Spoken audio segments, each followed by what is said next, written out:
everyone, and welcome to this episode of Seagate Stories. Today we are going to be interviewing a 20-something young lady called Gigha, who's going to talk to us about her faith journey, about her struggles, about her victories, about how she makes decisions, and really what life's like for her at this present time. So, let's start. Hi Gigha. Hi Judy. I think just in starting, I think you're one of the smiliest people I know. Oh, my grandma would be thrilled to hear that. You really are. Do you know, even when I'm leading in church, you're always the one that just shines out smiling. You're so encouraging. And for those who are not listening, who are not watching, they're not going to see that. But just know that Gigha is the smiliest person. So just to start, Gigha, give us a little bit about yourself. Who are you? What are you doing? What are you up to these days?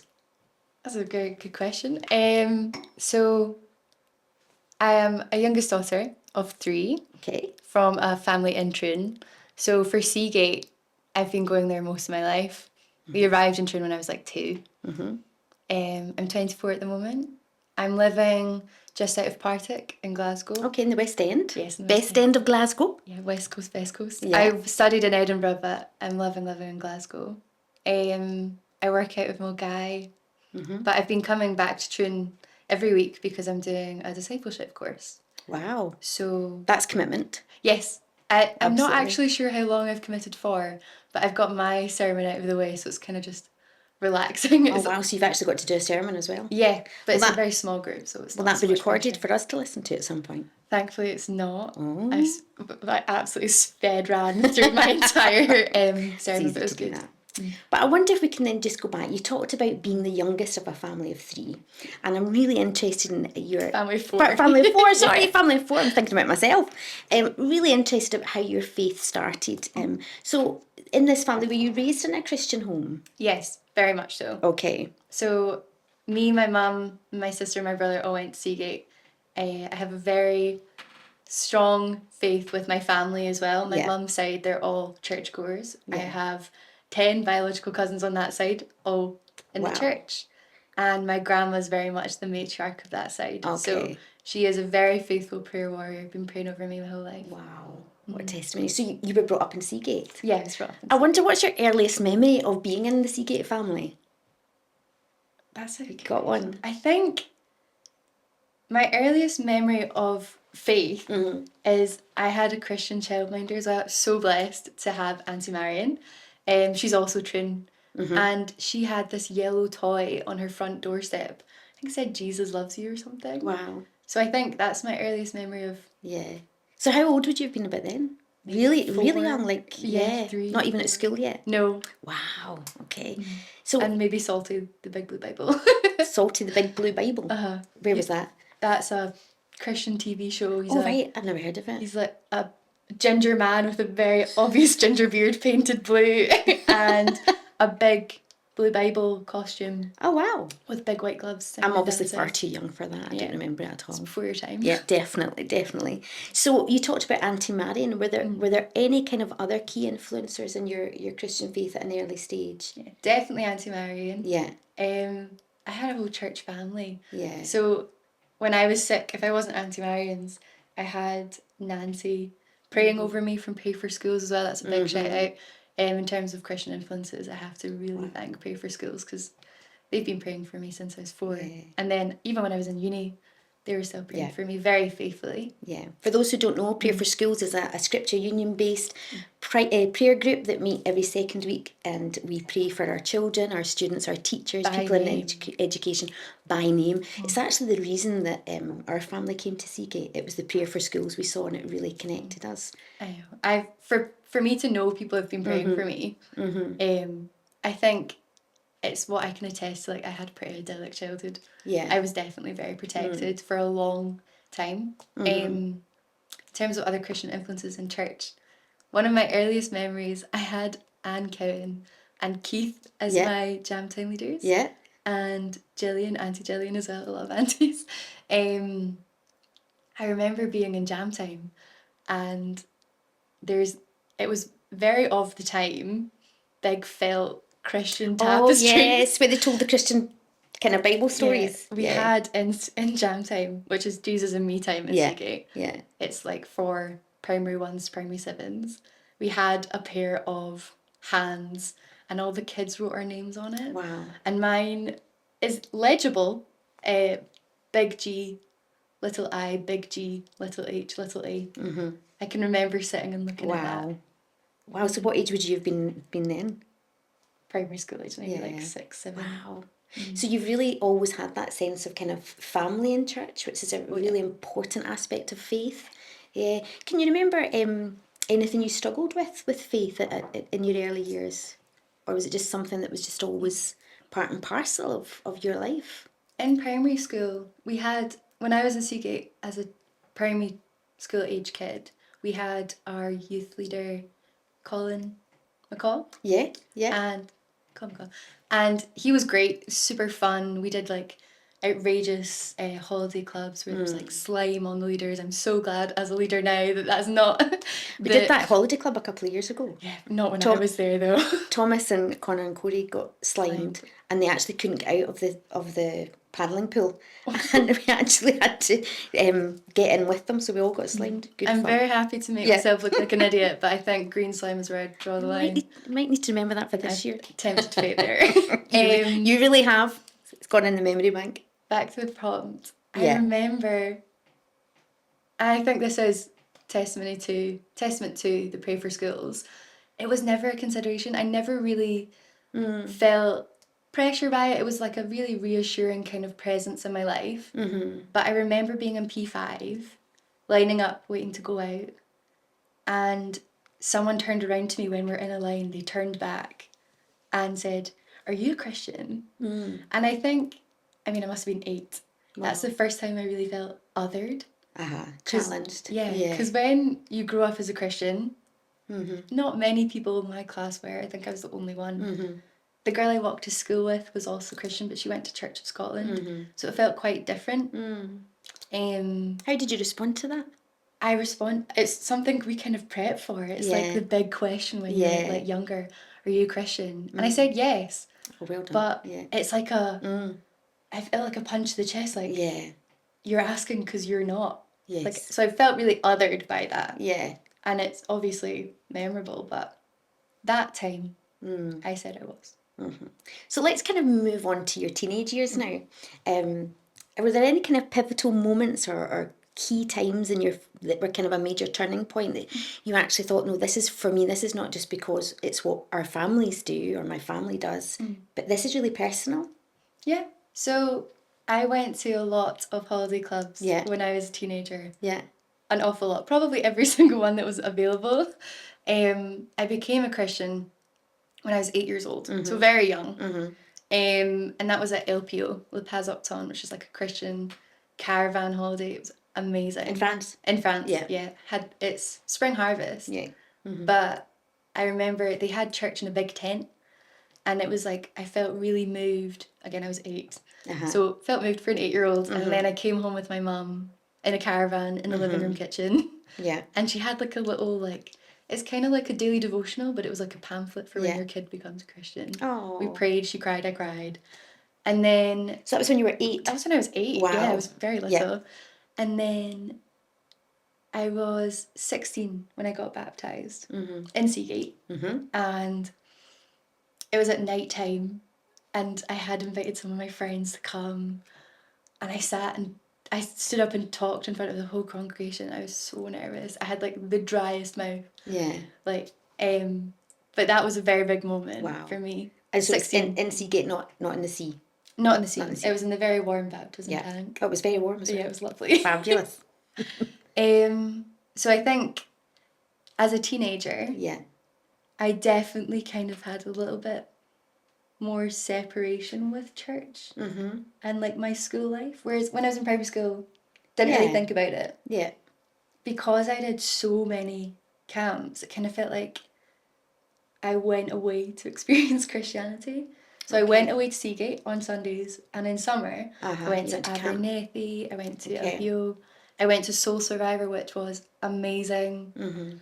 I did Christian study camp, which went down like a lead balloon as a 15-year-old with my peers. Yeah. But I loved it. It was so much fun. So lots of adventure camps. Yeah. Lots of teaching. Yeah. A lot of really good teaching. So much input. Yeah. And you leave like so on fire for God, like, oh, I'm going to go home and tell my friends, and then...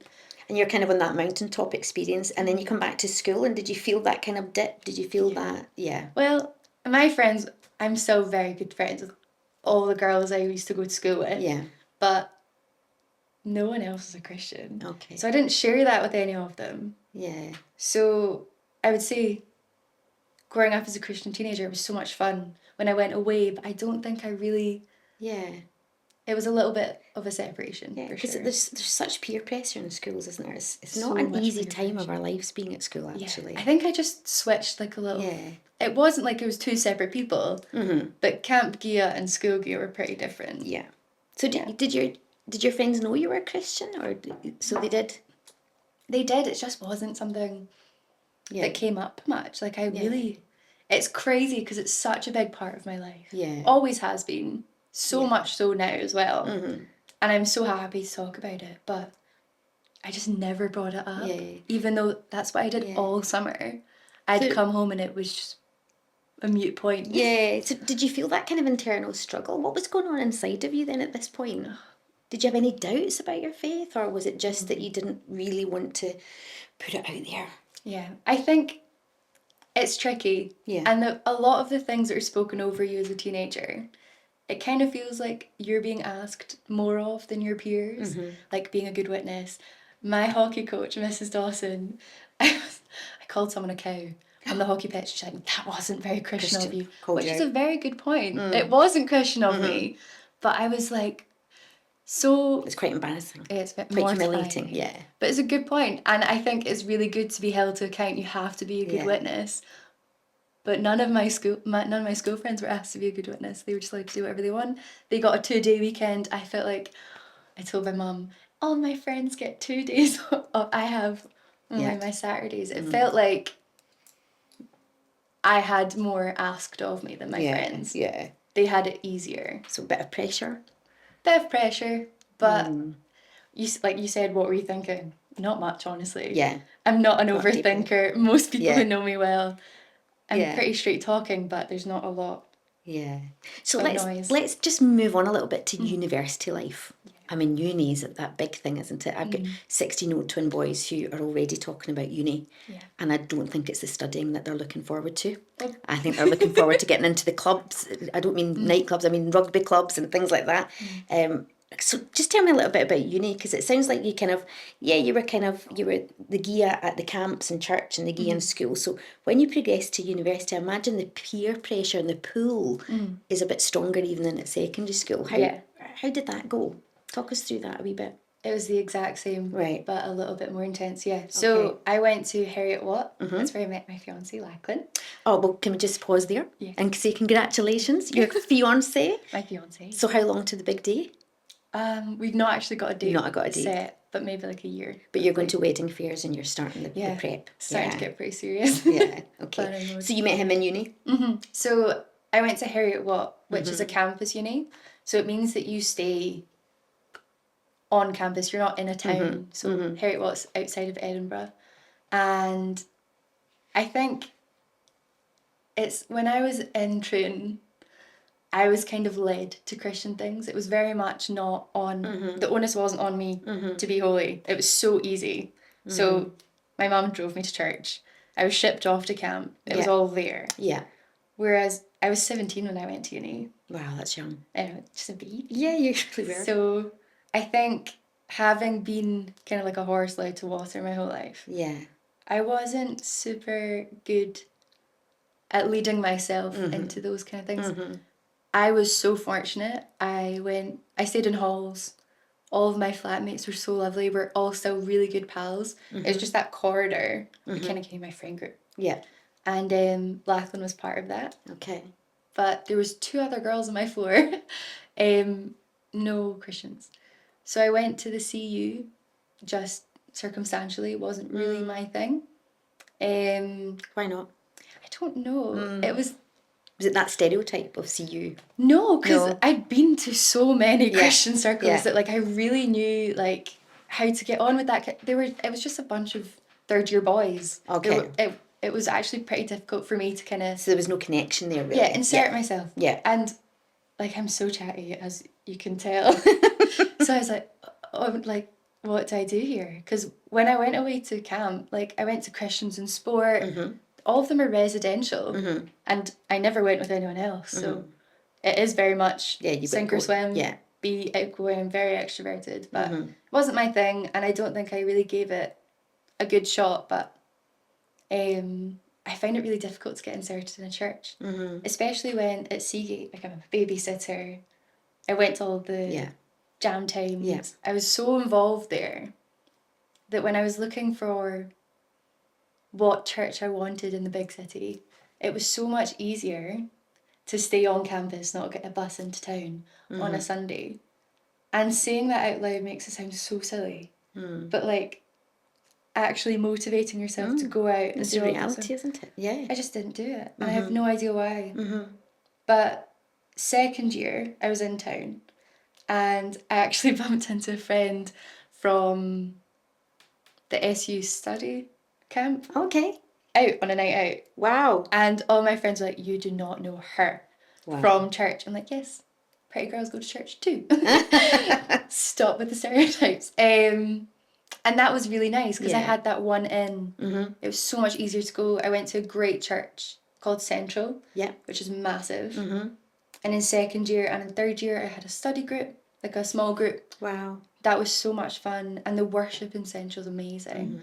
And that, I don't know why I didn't go in first year, but when I went in second year and third year, it was great. And then COVID happened, so everything was online. And so how did that affect you then? Because you were still in Edinburgh then. So COVID happened St. Paddy's Day of second year. Right. And then they just kind of said, for your exams, you've passed. And we were like, great. Wow. And then came back in third year. I was living with the two girls from my corridor in second year. They both wanted to do a year abroad. And I was like, oh no, don't have any friends to live with. So I moved in with three boys from the corridor because their flatmate was also doing a year abroad. So we just kind of did a little switch. Okay. Because that made sense. And then everyone's year abroad got cancelled anyway. But I was living with three boys and I was like, it's fine. I'll barely be in the flat. I'll go see everyone all the time. Yeah. Then we went into national lockdown. Wow. And those were the only three people I saw for a year. But it was great. Had a great time. Okay. Not too isolating for you. No, it was actually really fun. Really good. But grounding. I wouldn't say, like, everyone knew I was a Christian in the corridor. Yeah. I actually ended up bringing some of them to Central. It was a very studenty church, but wow. I would say I was still a little bit like less than in school. I was more authentically myself because these were the people I had picked to be around. They knew me very well. Sure. It's a smaller like social circle than an entire year group. But I wasn't hungry to like share my faith with them. Yeah. We got in theological debates where people kind of intellectually bully you. Smack you over the head with some historical facts. I'm like, oh. But being a Christian is not about being out there preaching all the time, is it? It's about living your life authentically, isn't it? And with the values that are really important to you. So it sounds like that's how you were living. Okay, you weren't going out there saying to everybody, hey, I'm a Christian. I had your placard. Yeah. But you were living a life, reflecting Christ and what you were doing. Yeah. And sometimes, like, I prayed with my friends who weren't Christian. I think people who are, I don't know, this sounds really insulting, but people would be like, I didn't know you were a Christian. And it's kind of like a dagger to the heart. 'Cause you're like, but people have quite a negative connotation or stereotype about Christians, I feel. Yeah, they do. And it's maybe not even a first-hand experience, or maybe, sadly, it is. But I think the best person to evangelize, and this is a call to action for myself as well, are people you already know, because they trust you. And I think that's what my mum was saying over me as a child, like, be a good witness, is because a lot of the time you're their only exposure to what Christian actually is. So that's quite a lot of pressure, but at the same time, like, what an opportunity to share God's love. But you're absolutely right. It's about having those relationships that are built on trust. Yeah, they're existing relationships. Absolutely. And I always say a lot of the work that I do in the community is having that sense of belonging before belief comes. Because trust is so important. Can we trust these people who are sharing their faith? And it sounds like that's something that you did really well. But you said that you prayed for people? With people? Yeah. Well, I think when people hear it, Yeah. And it's so different to anything they've come across. So like, well, what's the hype? Yeah. And Absolutely. big hype for me. Brilliant. And do you know, it's interesting because at any time I've asked anyone, would you like me to pray for you? Nobody's ever said no. Yeah, I was about to say, Nobody said no. Because that's in the back of your head. They'll be like, rejection. What a weird thing. Like, please tell, like, no, absolutely not. That's so odd. Yeah. But they're like, yeah, of course. Yeah. I think it's because it's such a loving thing you can actually do for someone. It's free. Absolutely. But it like does show you care. Yeah, it's investment. And I think it's such a lovely way because you kind of get to know what's actually happening. You can be specific. You can pray into their life. Yeah. And hopefully they see change from that. Yeah, absolutely. Great testimony. Now, I'm interested about university. What did you study? Business. International business. Okay. And I wonder then, how has your faith kind of shaped your decision-making skills over the time? Because when you finish uni, you're in the big world and you're choosing kind of what path to go down. How has faith been involved in your decision-making? Maybe even with relationships? Yeah. Well, me and Lachlan, when we started dating, I was 18. Right. My boyfriend before that was Christian.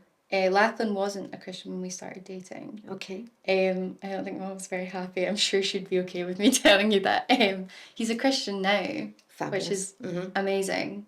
And I'm not here to preach to anyone. Like, you shouldn't be with someone if they're not Christian. Having a shared faith is very important. Yeah.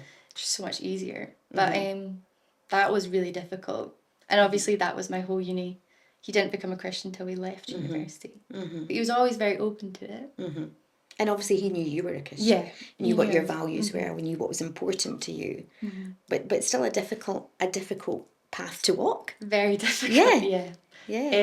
So in terms of decision making, I grew up in Seagate. It's a very evangelical church. Yeah. People always say, like, God's path. Yeah.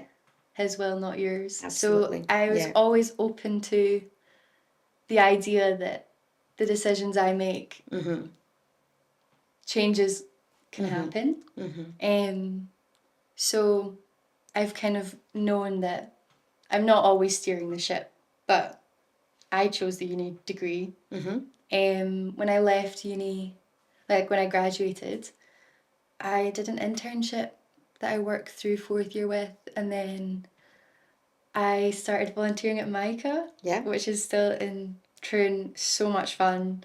That was, I think, for 6 months I was doing that, and I worked as an outdoor teaching assistant while I was applying for my grad jobs, and I loved it. It was my favourite job of all time. And it was very, very easy for me to be super plugged into church because I was living at home, going to Seagate. Yeah. It's a very wholesome job. Yeah. Being an outdoor teaching assistant, just tracking about in the dirt. I love what you said though about being plugged in. Oh yeah, and I think we're a bit like mobile phones in a way, aren't we? You know, we do lose our charge at times, and it's important to recognise that there are times in our life when we are, you know, fully charged and ready to go, and there are other times where we're not. But I love that you said you get plugged back in. Yeah. Plugged back into your family and you're happier. Absolutely. I think fully charged. People who aren't super exposed to church kind of only see like the drawbacks and it's so restrictive. But like I can honestly say, any decision that I have made consciously knowing it goes against what God's will was kind of against what the Bible says I should be doing, I'm not happier for it. No. And then when I'm doing something, like I'm so hesitant to really go for it. Like before holiday camps and stuff, you're like, oh, I don't want to go, I just want to be at home. And then I'd have the best time ever. So when I was an outdoor teaching assistant, I volunteered at our toddler group that was run out of Seagate. And it was so fun. It was such like a happy time of my life. Being at Micah, I was getting to interact with people face to face so much. And it's a Christian foundation charity. So there was like a lot of different aspects for the first time in my life that were quite Christian. Yeah. As opposed to going to church and then uni. So that was the two Gighas, whereas this was like lots and lots of different little things that were all about faith. And then I started a grad job in inner city Glasgow, which sucked.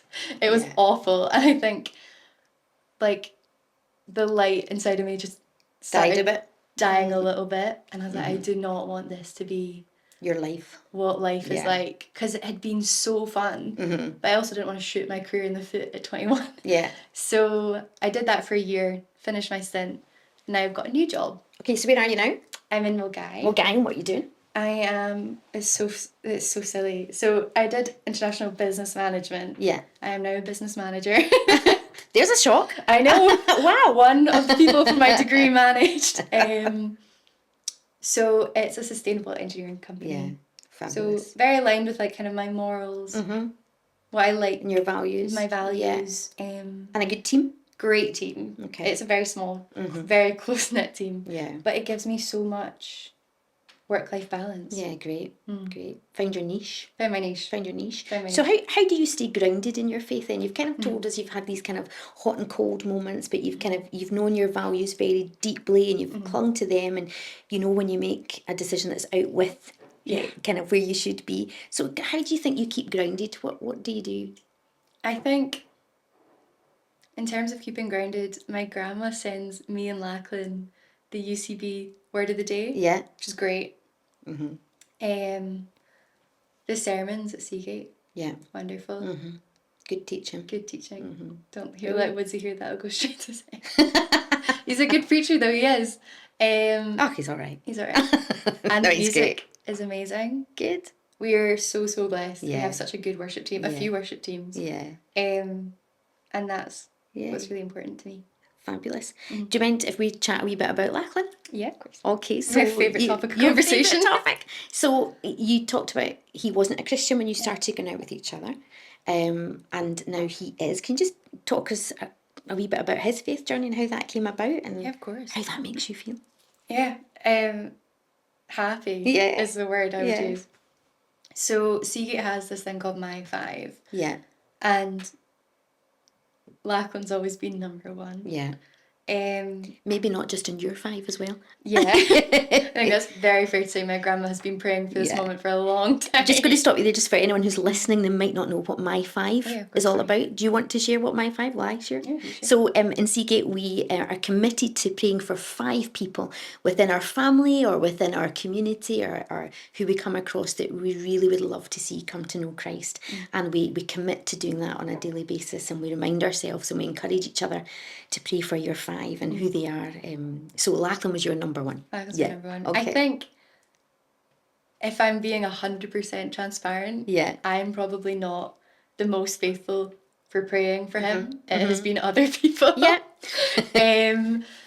They all really wanted him to become Christian. Yeah. So we've been dating almost 6 years. Wow. And he's only been a Christian for one of those. Wow. So I think, and there is a reason why people don't want you to date someone who's not Christian. It's hard. It's very hard. Absolutely. And it's not a reflection on him, but when it's such an important part of your life, it dictates a lot of it, and it should. So I think having a partner who supports you and wants what's good for you and recognises those important aspects of your life is very important. But for a while, like Lachlan and all of my other friends, I was the only representation of what Christianity was. And I think he saw it and the fruits of the Spirit, and that's what drew it. And I'm just putting words in his mouth, but that's what he said. Wow. And for a while I was a bit, I don't know, hesitant's not the word. I didn't want to be the reason he became a Christian, because I think that's quite a fragile thing to build faith on. Yeah, I get what you're saying. Yeah. So I really wanted him to take ownership of it. So you're just doing it for you. Yeah, I didn't and not actually want that. doing it because he's convicted to you. Yeah, and he doesn't want people thinking that either. Yeah. And I can very faithfully say that that's not, it's very much his own faith now. Yeah. But he's out, I used to be able to answer questions.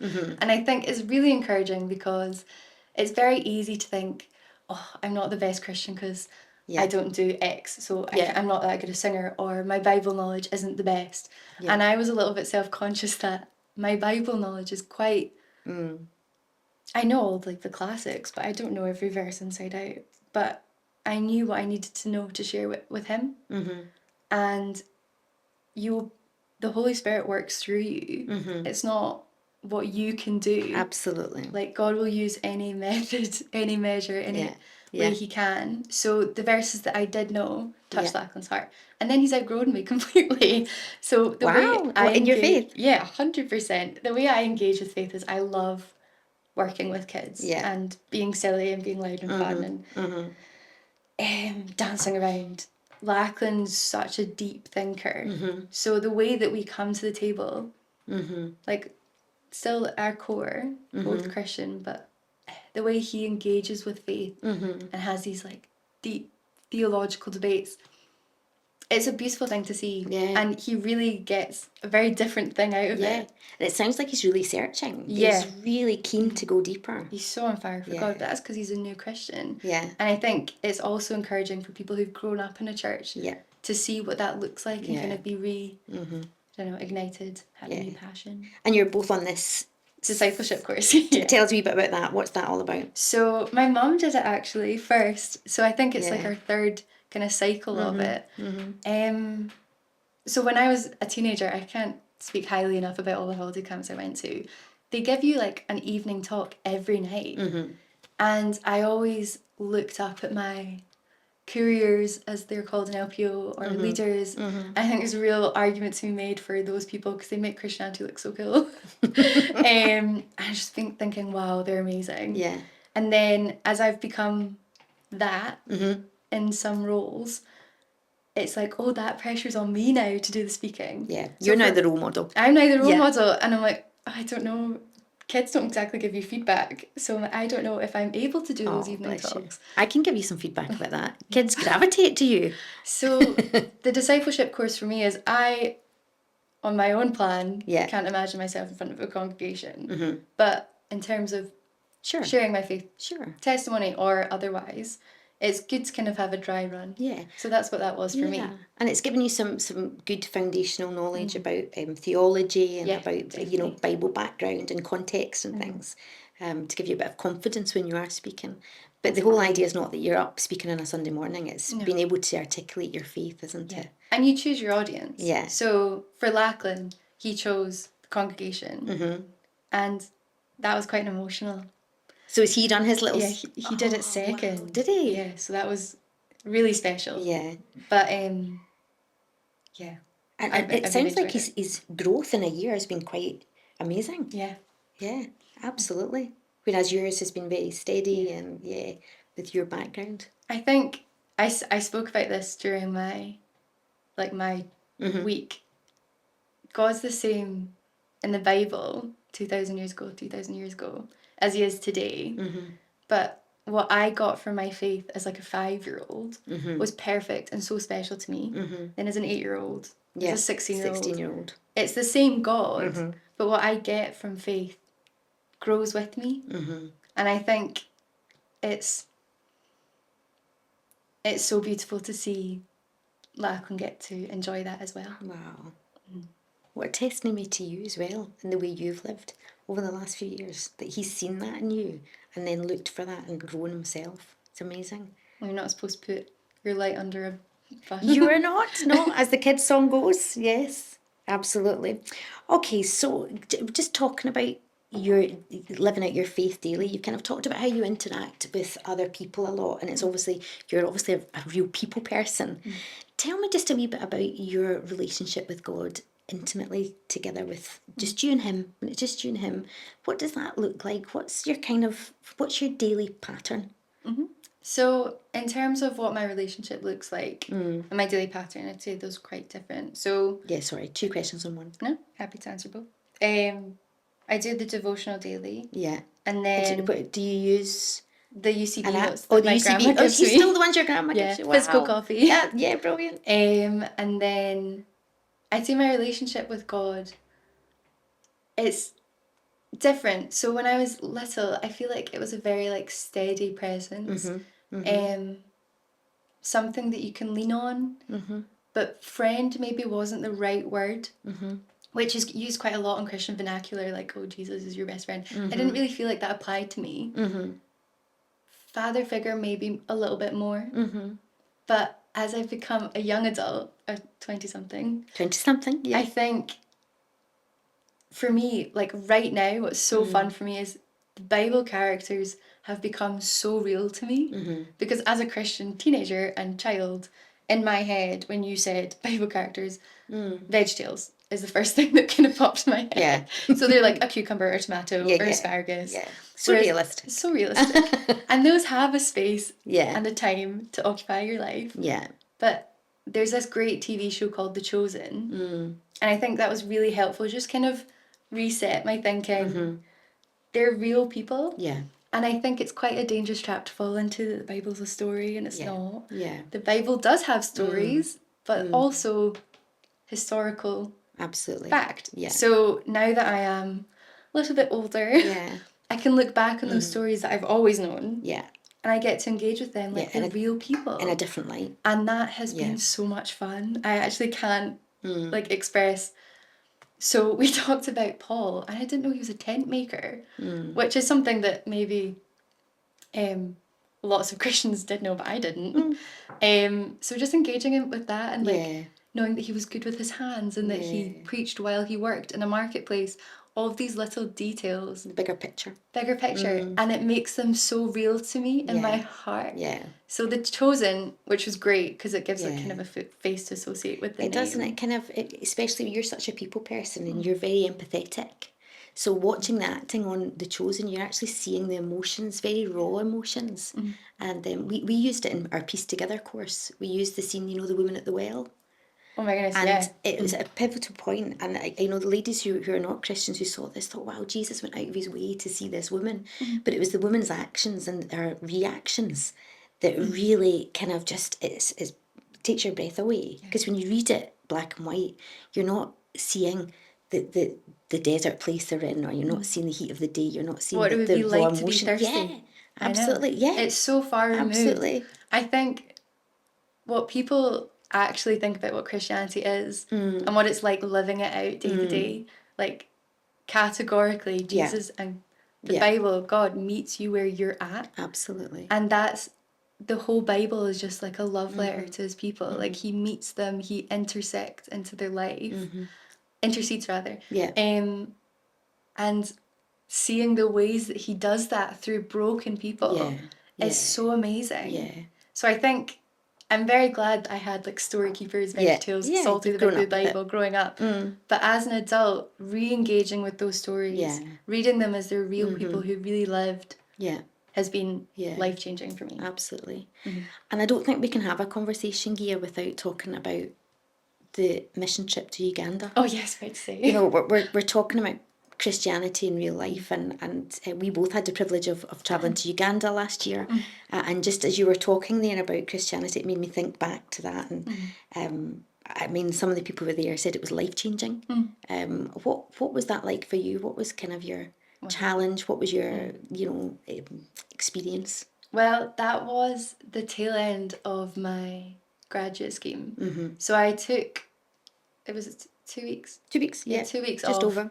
And it really reframed like, oh, I actually can't stay at that old job. I can't go back and live that life of just like shallow kind of corporateness. It's not soul giving. Yeah. So when we went to Uganda, I was a little nervous. Yeah. We were going with 2 families, and then me and Rosie and Heather were kind of like the 3 girls. And I really quite a motley crew. Yeah. Didn't know what to expect. But my sister had gone to Tanzania, so she really paved the way for me. And it was a great mission. I really, we have to say thank you so much to our host family. Absolutely. Pastor Sam, Elijah's extended family, who translated for us, ferried us about everywhere. They were so good at kind of being generous with their time, as well as just being really honest and kind of sharing their whole life with us. Like we were in their living room and we were with their neighbours, sitting in their back garden, going to their place of work. I think that's really raw.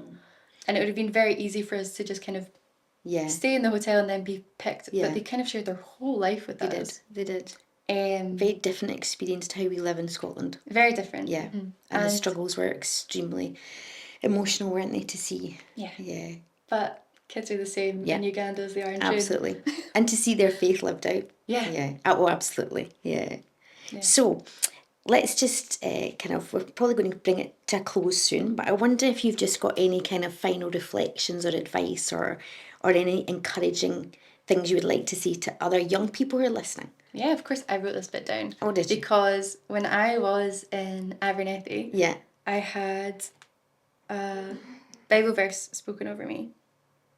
It's Isaiah. Isaiah 41, verse 10 is, "Do not fear, for I am with you.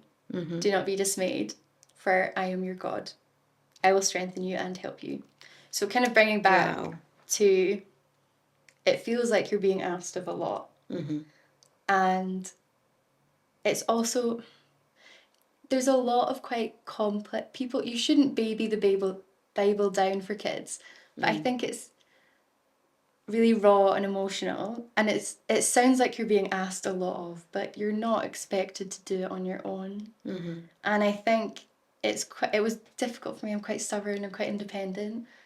I didn't lean on God as much as I should have when I was kind of flip-flopping in between. If I'd just kind of stayed a little bit more honest, you spend, and it's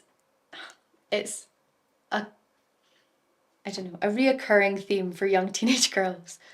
Or teenagers in general, you just want to impress everyone. And those people don't necessarily matter that much when you're 24. Yeah. So I think I spent a lot of time not being as authentically me. Okay. For people who, like, I couldn't even name now. And if I could say to, like, 14-year-old Gigha, if you were just yourself.